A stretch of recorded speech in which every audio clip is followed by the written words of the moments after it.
Sir, tanong ko lang, kasama ba sa 13-month fee ang isang regular na reliever o reliever na security guard? Ayan, napakagandang tanong yan. Ayan, sasagutin natin dito ulit yan sa ating channel. Kaya maraming salamat sa iyo, no?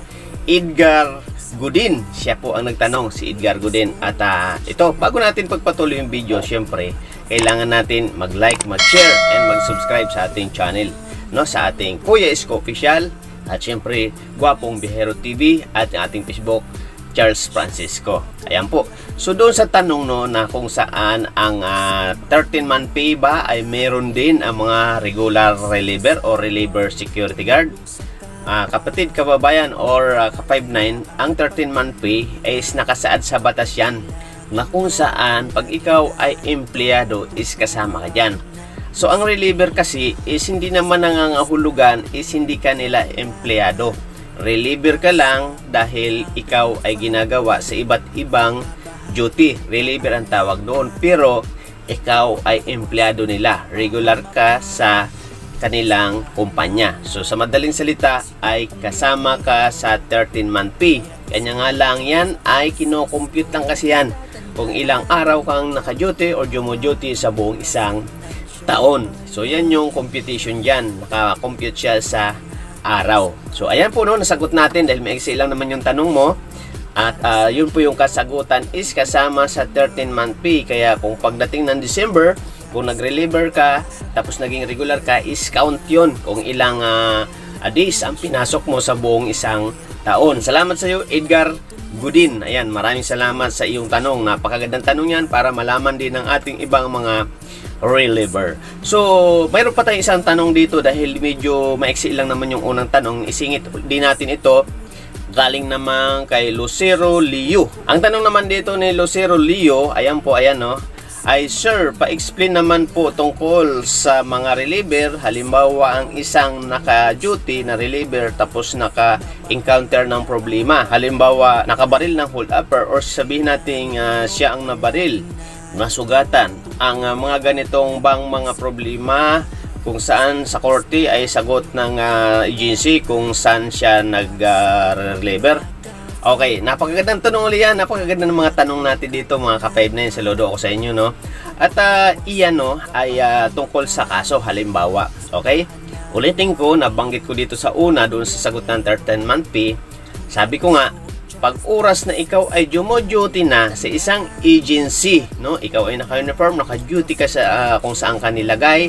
Pag may naging problema dyan, is saklaw ka na ng company. Okay?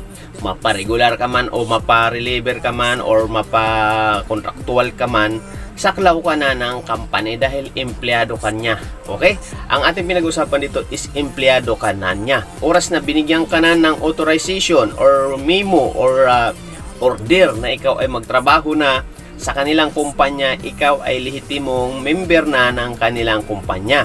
Kaya lumalabas pag in case may nangyari sa'yo or may mangyayari sa'yo dyan sa duty mo, katulad ng nabanggit mo nga na in case makabaril ka ng magnanakaw or nabaril ka man, etc. Kunyari, so sasagutin ka ba ng company? So pag ang pag-usapan kasi natin is sa kaso na or kaya barilan, nabanggit ninyo is depende po yan sa kaso. So siyempre, pag inimbestigahan kasi yan, pag lumalabas na ikaw ay nasa tama, talagang ang agency naman is tumutulong naman yan, may mga abogado din yan, ay siya talagang maabsuelto ka kung ikaw ay nasa tama. Kanya nga lang, ang proseso kasi ng batas natin, may nangyari na kunyari lalo kung barilan, no? O krimen ang nangyari is automatic talaga naka-hold ka muna sa police for investigation. So ganun siya. Ngayon halimbawa sa tanong mo kung tutulong nga ng agency or sagot nila, sasagutin ka naman. So ngayon lang, mayroon kasi tayong mga agency nga na maliliit na kumbaga minsan napapabayaan yung tao kaya na-issue yan.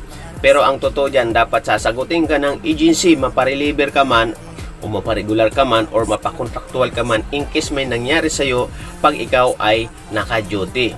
Okay? So ibig sabihin, dapat tutulungan kanila sa mga kaso mo. Pero ang kaso mo kasi hindi yan nakadepende sa kanila para maipanalo or para maabsuelto ka. Nakadepende yan doon sa ginawa mo. Ibig sabihin ng ginawa mo, dapat napatunayan sa korte na ikaw ang tama doon sa nangyari. Hindi yung ikaw ang mali. Kasi pag napatunayan na ikaw ang mali, talagang makukulong ka kahit tulungan ka pa ng iyong agency. So ganon, malinaw ka 59 ha. So yun nga, salamat sa inyong lahat dahil sa mga nagko-comment na kayo dito sa ating Facebook, sa ating YouTube channel. At thank you very much sa mga nag-share. Kaya sana i-share ninyo itong mga video natin dahil malaking tulong ito na maraming mga makapanood natin mga ka-59 at magkaroon ng mga kaalaman na katulad ng mga nababanggit natin dito at nasasagot natin ng mga tanong. Kaya dito sa video na ito, dalawang tanong kaagad ang pinagsama natin dahil maiksi lang naman yung unang tanong. So ayan ka-59, reliever ka man or regular or anuman, basta ikaw ay naka-duty na or binigyan na ng mission or binigyan na ng DDO na para mag-duty kung saan man, ikaw ay kasapi na sa isang company. Kaya nga siguraduhin na ikaw ay yung mga company ngayon may nagpapapirma na sila ng mga kontrata, no? Na kung saan ikaw ay patunay na kanilang empleyado. Kaya pag inisyon ka na ng ID, pinagsuot ka na ng uniform, binigyan ka na ng DDO. Kaya ang DDO napakahalaga, no, mga kaibigan, mga ka-59. Pag kayo ay may duty, nag-duty, dapat lagi kayong humingi ng DDO dahil yan ay patunay na sila ang nagbigay sa iyo ng authorization para ikaw ay magtrabaho, no? Kaya napaka-importante niya. Pag wala kayo DDO, hanggat maaari manghingi kayo sa inyong opisina. Kaya yan ang ating mission order, ang DDO. Kaya sana lahat na naka-duty ka 59, mapa-reliever ka man o mapa-regular, dapat mayroon kayong hawak palagi na DDO dahil yan ang inyong patibay na kayo ay nag-duty sa isang lugar. Kaya dapat pag may DDO, tago nyo yun. Yun yung kagandahan doon. Tago nyo, file niyo, lagay nyo sa folder nyo hanggang at maaari, hanggat nasa company kayo, dapat hindi nawawala yung DDO na yun. Nandyan lang nakatago or nandyan lang naka-keep sa inyong lagayan para in case man may mangyari, mayroon kayong magamit. Same sa mga payslip na dapat yan itinatago. Okay? So yan mga kapatid, mga kababayan, no? At sana nasagot ko ang iyong katanungan, dalawang SG dito, no? Na kung saan, yun nga, ang ating SG dito na nagtanong, si Ka-59 Edgar Godin at saka si Lucero Leo. Ayan, shout out sa inyong dalawa mga bro, mga Ka-59. Kaya ingat-ingat kayo sa mga duty ninyo. Sana nasagot ko ang inyong katanungan ng maayos at naintindihan. Kasi ito ay napakalaking tulong po sa atin na maintindihan yung ating mga ginagawang trabaho saan man tayo naroroon dito sa ating pinapasukang kumpanya. So salamat muli Lucero Leo at Edgar Godin sa inyong katanungan. So may 13-month pay kahit na may reliever lang, may 13-month pay yan. Kahit nag-reliever ka ng 6 months or kalahating taon, tapos na-regular ka ng kalahating taon, yung reliever mo ng kalahating taon kasama sa count yun kung ilang araw ka nakapasok doon. Yun dapat yun. At syempre sa'yo kapatid, mapa-reliever ka man or mapa-regular, basta may nangyari sa'yo, in case o naka-duty ka, is sagot ka ng company. Pero yun nga, depende sa situation ng investigation para ma-absuelto ka. So ngayon, doon naman sa, kunyari mayroong SG na nasa out of duty, may nangyari, depende na yun sa agency kung makatulong sila sa atin. Pero karamihan ng agency ngayon is mayroon ng insurance para may nangyari man sa atin sa labas or sa loob ng trabaho is mayroon tayong malaking pakinabang na makukuha sa insurance. Okay mga kapatid, mga ka-59, muli paki-like and share ng ating mga video at siyempre mag-subscribe po kayo. Salamat sa mga nagsusubscribe at siyempre sa ating channel Kuya Isko Official at yung ating isang channel na Guwapong Biyahero TV at siyempre huwag kalimutan dito sa ating Facebook account Charles Francisco.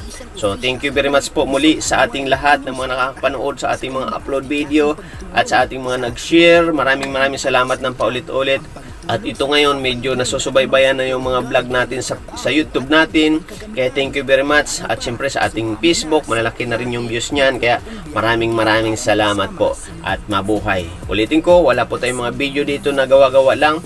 Wala po tayong mga video dito na content lang, kundi itong mga content natin dito is meron kapakinabangan ng ating mga SG or ating mga ka-59 na kumbaga kulang sa kaalaman, lalo ng mga nasa kabundukan, nasa mga probinsya ay talagang hindi sila nakakapag-training ng maayos. Kaya saludo ako sa inyo mga ka-59. Muli, Kuya Isko Official and Guwapong Biyahero TV at Charles Francisco. Mabuhay po ang lahat. Mabuhay Philippines. Magulo yung ating Pilipinas ngayon. Bye-bye. Sa oras na inyong kailangan para sa mga ka-59.